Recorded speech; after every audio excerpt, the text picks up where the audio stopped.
we just finished putting Strike of Fury on our medieval Digimon. We don't need Absorb for this. We're just gonna get ourselves down to 1% HP and depend on wind protection to keep us alive. Okay, here's our equipment and Digimon we're gonna be using.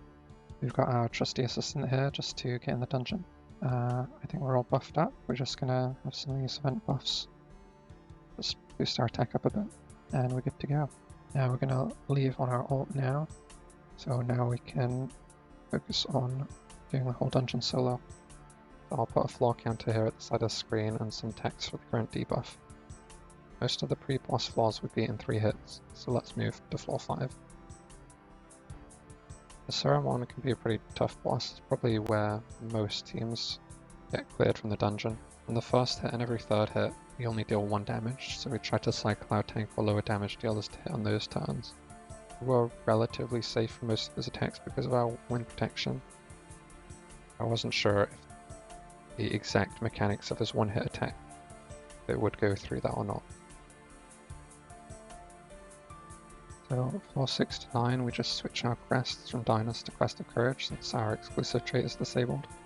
And we switch back at floor 10 for an easy fight with Camon. It is pretty much just a punching bag. He slowly gets stronger, but it's not fast enough to matter. Floor 11 to 14, our regular traits won't activate, which is pretty dangerous for us because our wind protection won't activate, so we can't stay at 1 HP.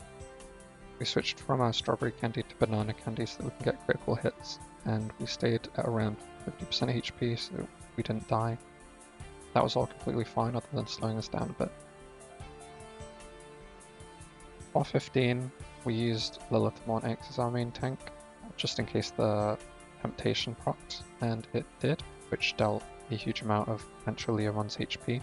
We probably would have been fine anyway, even if we didn't get that, because our damage is pretty good, but that was a really nice bonus. Floor 15 to 20 is the easiest part of the dungeon. Let's just skip past those.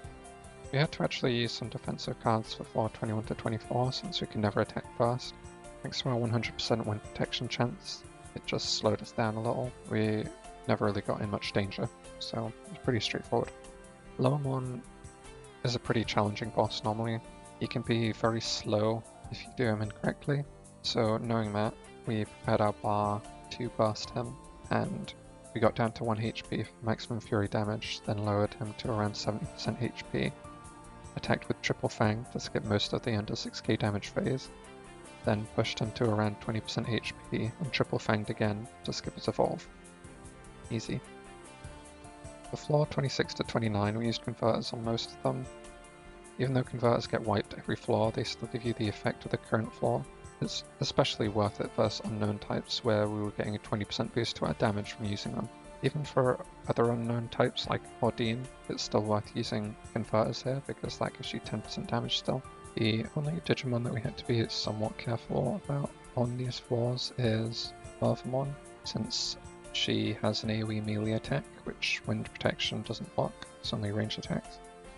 So just stayed on 50% HP like the no trait floors so that we didn't get killed by the AoE attack. But we beat Apocalypse, we got ready to burst off Mmon.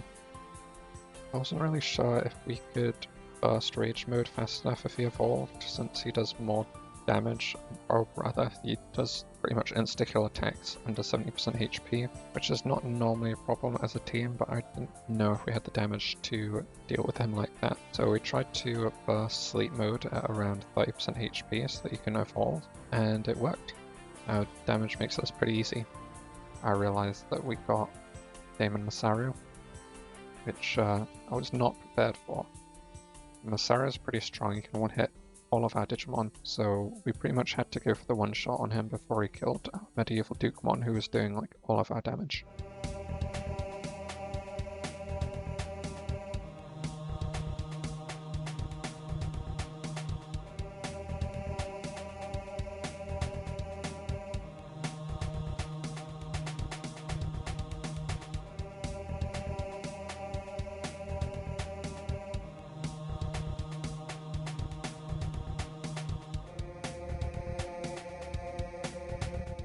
And there we go, we managed to actually beat Damon Masaru, which is pretty sick.